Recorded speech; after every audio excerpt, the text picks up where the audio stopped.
How to delete your Uber account.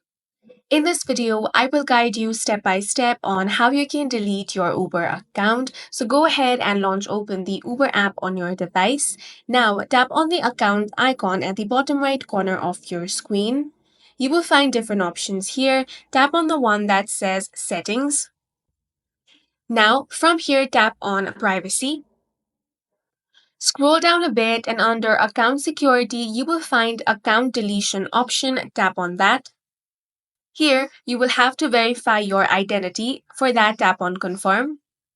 Now, you will have to enter either your phone number or email. Then, tap on Next. You will be sent a verification code on your email or mobile number. Simply go ahead and enter that code. Once you have verified your identity, you want to confirm the deletion of your account. After you have confirmed it, your account will be deactivated. If you do not log in within the next 30 days, your account will be permanently deleted. Once your account is permanently deleted, any unused credits, promotions, or rewards will be removed. And that's it for this video. If you found it useful, make sure to hit the like button and subscribe for more videos like this.